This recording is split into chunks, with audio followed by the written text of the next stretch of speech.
Boa noite. Mais uma vez me sinto feliz, honrada, ser convidada pelo Espírito Santo mais uma vez ministrar a palavra, amém? Abra a sua Bíblia comigo, no livro de João. Eu estava muito temerosa porque eu confesso que não é um texto que eu, como pessoa humana, queria trazer. Porque a gente quer trazer um texto que a gente consegue ter mais um pouco de intimidade, um texto que a gente conhece mais historicamente. Só que esse texto aqui o Senhor marcou a minha vida e Ele confirmou através da pastora Ingrid, quando ela deixou o devocional, que deveria ser esse texto, amém? Abra comigo o livro de João, a gente vai ler o versículo 19 a partir do 28. Hoje está bom para mim é pregar nos evangelhos, mas eu tenho sido meu professor, fui ajudada, orientada.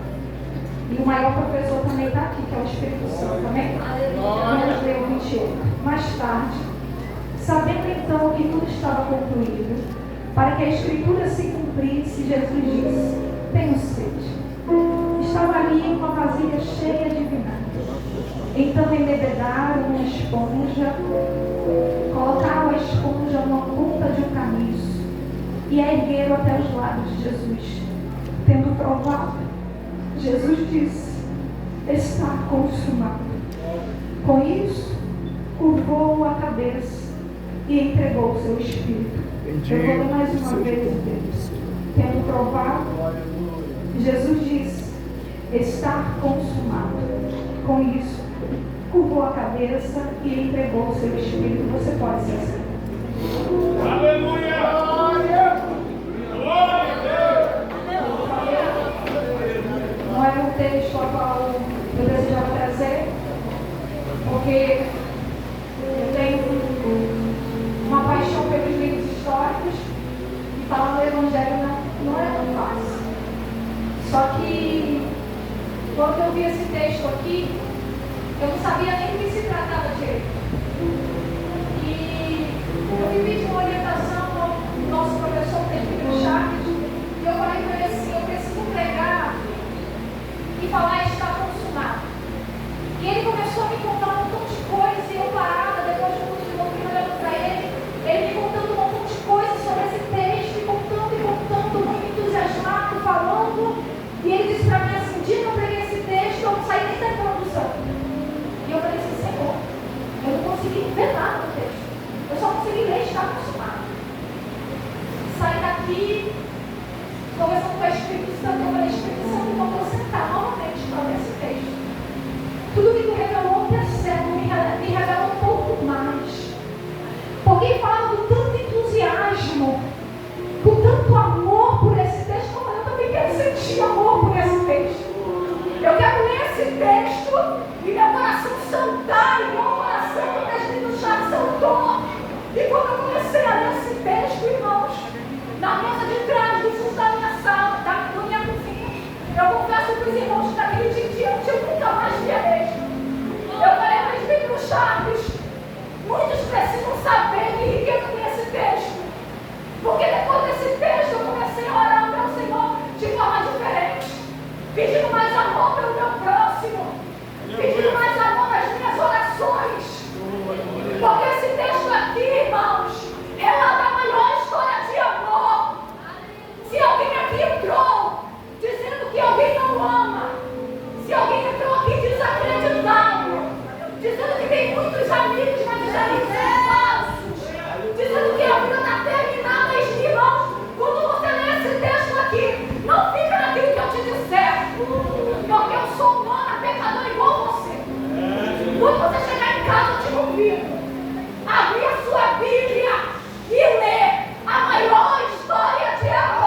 se entregar por aqui por quem a gente ama.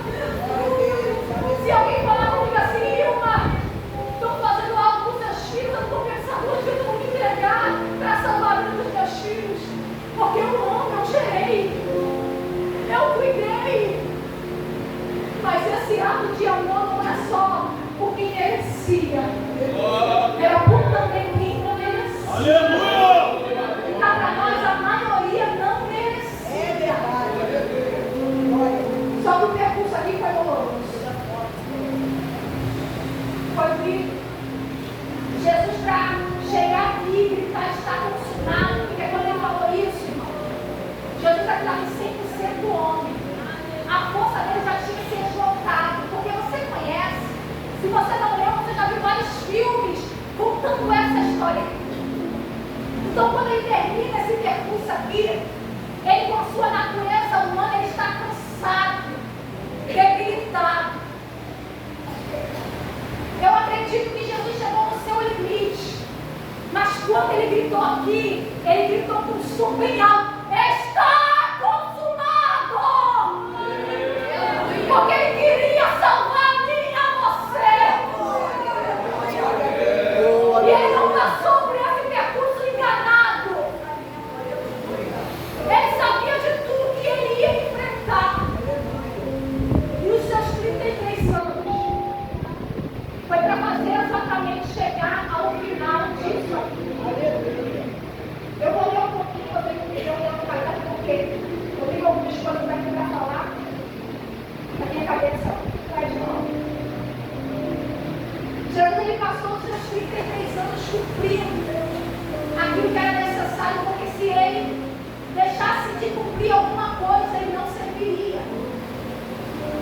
Porque a Bíblia relata que quando a gente deixa de cumprir um mandamento, a gente quebra todos os outros. Então Jesus tinha de cumprir tudo aquilo que estava escrito nas Escrituras e nas leis. Jesus tinha que andar cumprindo tudo aquilo. E quando ele foi gerado, não foi por acaso, por essa vida. A Bíblia vai dizer em Mateus 2:6. Perdão. Em Mateus 1:23. Que quando ele foi gerado pelo Espírito Santo, a uma virgem chamada Maria, foi para que se cumprisse o que fora dito pelo profeta. Eis que a virgem concederá e dará à luz a um filho, e o seu nome será Emanuel. Se encontra lá em Mateus 1:23. Quando ele nasceu na cidade de Belém, também não foi por acaso, mas para que se cumprisse o que fora dito pelo profeta: e tu, Belém da terra de Judá, de modo nenhum és a menor entre as capitais de Judá, porque de ti sairá um guia que há de apacentar o meu povo de Israel. Quando Jesus nasceu e Herodes que mataram, e o anjo mandou que Maria o levasse para o Egito, também não foi por acaso, mas para que se cumprisse o que fora dito pelo profeta: do Egito chamei o meu filho. Quando após a morte de Herodes, o anjo do Senhor apareceu a Maria para que ela voltasse, pois os inimigos do Senhor já haviam morrido, e ela veio para a cidade de Nazaré, também não foi por acaso, mas para que se cumprisse o que fora dito pelo profeta: ele será chamado Nazareno. Quando Jesus havia crescido e deixou a cidade de Nazaré e foi habitar na cidade de Cafarnaum, e não foi por acaso, mas para que se cumprisse o que fora dito pelo profeta: a terra de Zebulon e a terra de Naphtali, junto ao caminho do mar, além do Jordão, a Galileia das nações. O povo que estava sentado em trevas viu uma grande luz, e os que estavam sentados na região da sombra e da morte, a luz veio. Quando Jesus começou a operar sinais e maravilhas, expulsando demônios e curando enfermos, também não foi por acaso, mas para que se cumprisse o que fora dito pelo profeta: ele tomou sobre si as nossas enfermidades e levou as nossas doenças.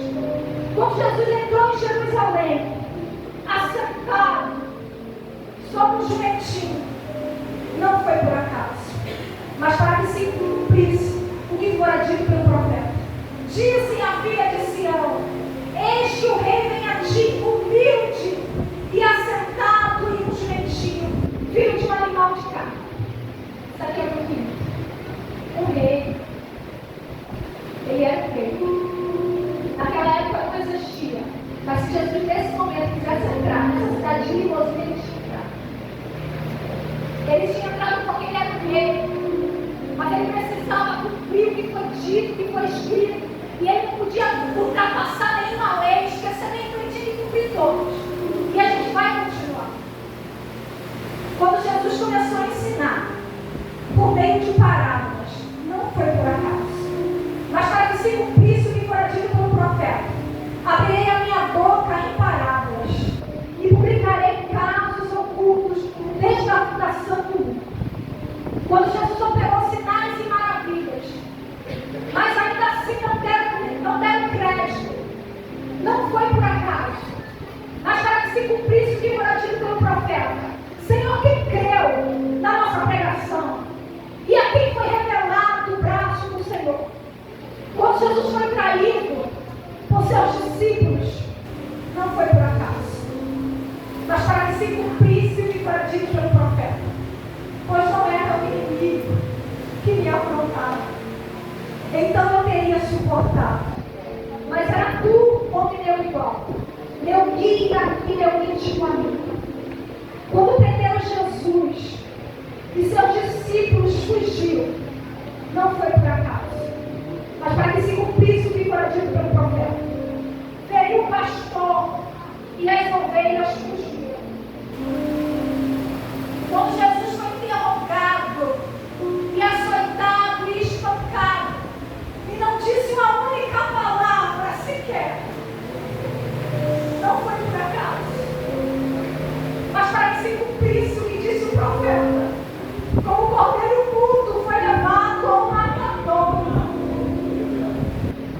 Quando Jesus tomou a sua cruz e caminhou até o Gólgota, foi para que se cumprisse o que fora dito pelo profeta: e pelas suas pisaduras nós fomos sarados.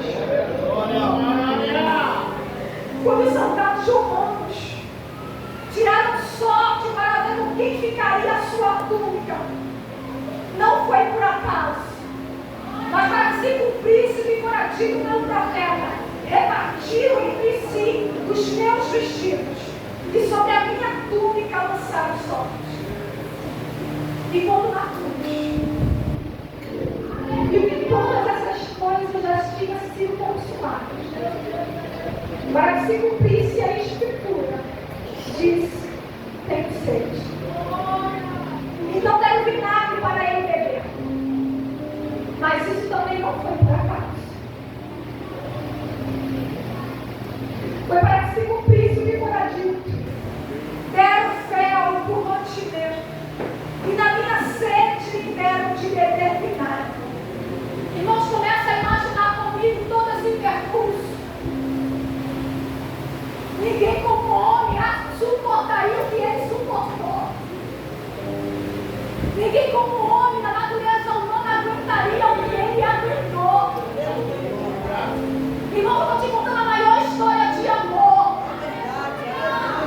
Eu estou te contando a maior prova de amor. Eu estou te falando de tudo que ele sofreu por mim e por você. Eu não sei você. Mas depois disso aqui, tu vai sair convicto de quem você é em Cristo. Você vai ter cada dia mais certeza de quem você é em Deus. Porque tem muitos no meio de nós que está perdendo e entregando lá a Satanás. Porque ele diz que você não é nada, que você não tem valor e você acredita. E quando você abre a Bíblia e se dá de cara com essa prova de amor, você não agarra, você não é grato. Então, depois de ter cumprido a última da promessa, ele disse: está consumado.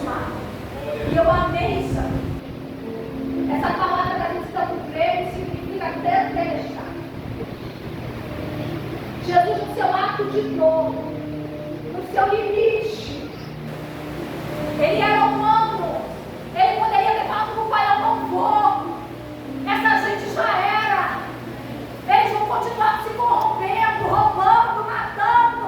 Eu não vou. Ele poderia ter falado isso. Mas ele foi.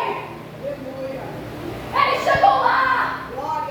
E quando ele chegou lá, tudo foi consumado. Ele gritou: Tetelestai! Para que eu e você estivesse aqui hoje. Para que eu e você estivesse hoje aqui no dia 15. Às 8h24. Ouvindo a prova de amor que ele deu. Isso aqui, essa palavra aqui, ela tem outros significados. E eu vou te contar um deles para você pensar um pouco. A palavra tetelestai era usada antigamente quando alguém roubava, alguém matava, e essa pessoa era presa. Eles recebiam uma carta com todos os crimes escritos, com tudo que ele tinha cometido. E quando ele cumprisse aquele prazo que eles ganharam, os soldados romanos tinham por carimbo e carimbava tetelestai. Dívida paga. Dívida paga, irmãos. Nós estamos no corredor da morte, sentenciados ao inferno. Mas alguém se entregou e carimbou na minha, na tua carta: Tetelestai, eu paguei a dívida. E tem! Estamos condenados e a nossa ficha era grande. Só que alguém inocente tomou para si os nossos pecados e a nossa carta foi carimbada. Tetelestai. Vou te contar mais uma. Nesse tempo aqui, havia alguns armazéns. Não tinha cartão de crédito, nem carteira da casa do marido.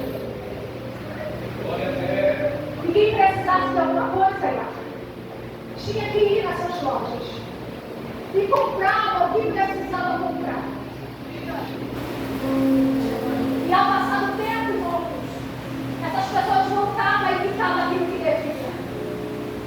E o dono desse armazém carimbava: Tetelestai, dívida paga.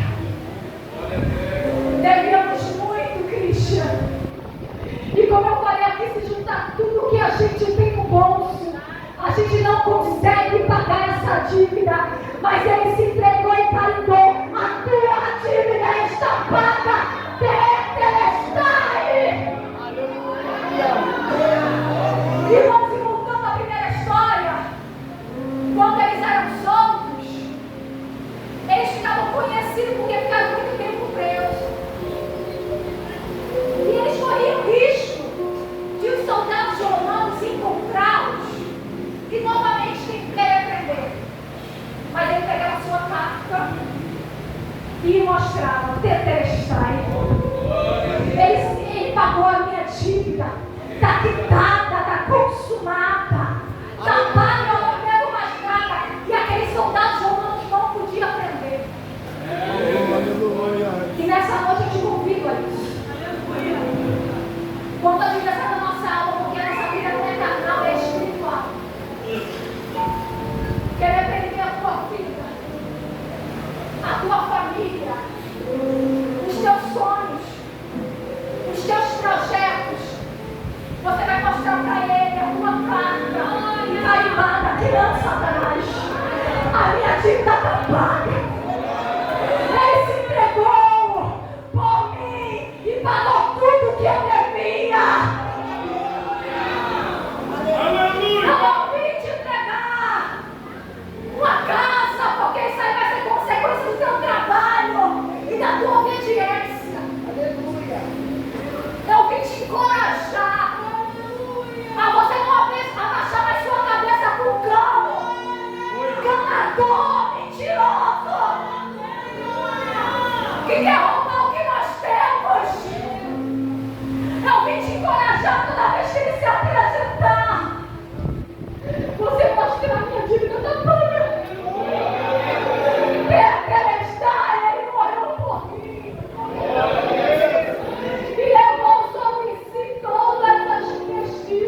durante a guerra que ele ia enfrentar, a guerra muito sangrenta, porque as guerras antigamente eram assim. E esse capitão já sem força, o Senhor concedia vitória a ele. Ele também gritava: tetelestai, vitória alcançada. Irmãos, a minha vitória, a tua vitória foi alcançada. A minha e a tua dívida foi paga. Nós não devemos mais nada, porque ele carimbou, ele se entregou, ele gritou: tetelestai, eu paguei, eu venci, eu quitei. Oh, glória! Irmãos, então a gente tem que ser muito grato ao Senhor por tudo que Ele fez. Porque, como eu falei, Ele não se entregou só porque merecia. A maioria das pessoas que Ele se entregou foi porque não merecia. A partir de hoje, meus irmãos, quando você vê alguém assaltando, e de repente ele leva algo material a seu, não deseja a morte não, porque a gente não é. Quando você vê algum homossexual se prostituindo, não deseja a morte não, porque a dívida dele por muito Quando você vê alguém, porque infelizmente, mãe, tem alguns casos que acontecem, e alguém estupra uma criança que fala: Deus faz justiça, mas a dívida desse também não paga. Ele vai deixar de pagar. Mas quem sou eu e quem é você para determinar a sentença de alguém? Aleluia, Jesus. Quando você vê seu irmão pecando, não aponta não, porque a dívida dele também foi paga. Mas principalmente, quando você vê o adversário tentando roubar aquilo que é teu, tentando destruir a tua família, tentando destruir os teus sonhos, te trancando num quarto depressivo, dizendo pra você que você não é ninguém, que você não vai chegar a lugar nenhum, que você não vai vencer, que você não vai chegar.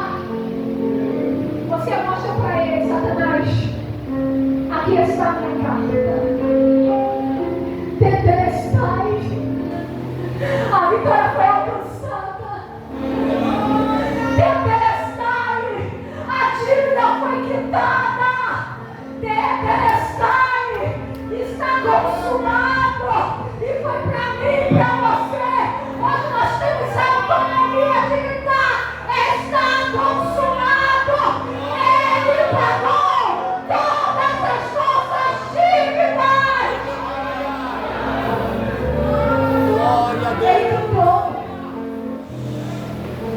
Ele pagou. Hoje você tem liberdade em Cristo Jesus, que é o dono e consumador da nossa fé. Irmãos, se a gente soubesse o poder dessa palavra, eu acho que a gente andaria todo dia com uma camiseta escrita: está consumado. Ou a gente ia cantar na rua igual maluco: está consumado. Os nossos amigos iam vir conversar com a gente ia ficar falando: está consumado. Está consumado, está pago. E o caminho de dor, de choro, de traição pelos seus amigos,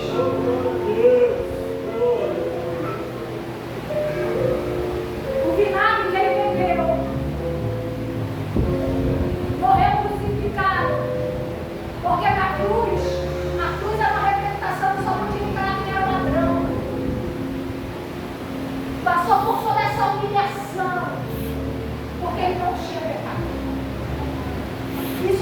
que eu e você hoje tivesse vida. Então, irmãos, analise a sua vida. Veja a sua vida. E veja se seus passos, as suas conversas, as suas rodas de amigos, aquilo que você vive no oculto, glorifica o nome daquele que pagou um alto preço por você. É longe da gente pensar. Porque eu canso de escutar aqui da missa maravilha. Jesus pode voltar no coletivo, mas também pode voltar no individual. Hoje eu estou aqui pregando, mas amanhã eu posso não estar. E será aquilo que eu tenho feito? Glorifica o nome do Senhor, exalta o nome do Senhor, retribui o que Ele fez por mim e por você. Que sejamos gratos, que sejamos gratos, que sejamos gratos por essa história de amor vivo. O teu esposo pode te dar um buquê de flores, chocolates, o teu amigo pode te abraçar, os teus parentes podem te amar, mas nenhuma história será maior do que essa aqui. Glória! Nada será maior do que essa aqui. Deus! Os nossos amigos, eles nos amam, mas também porque nós amamos Ele. Mas Jesus não. Ele ama até para quem vira as costas. Porque muitas das vezes com as nossas atitudes a gente declara: eu não te amo. E mesmo assim Ele continua amando. E se eu e você pudesse perguntar a Ele: Jesus, tu faria tudo de novo? Eu tenho certeza que Ele responderia: faria até mais um pouco. Iria até mais longe. Sofreria até um pouco mais. Porque não dá para falar desse amor. A única coisa que nós podemos fazer é viver de forma mais correta possível para retribuir tudo que Ele fez por nós. Levante sua mão. Eu não sei se você vai ter fé para enxergar escrito aqui: Tetelestai. Tetelestai. Quando você estiver passando por uma situação mais difícil da tua vida, tu vai olhar para as palmas das tuas mãos e falar: Senhor, eu suporto. Porque tu suportou muito mais.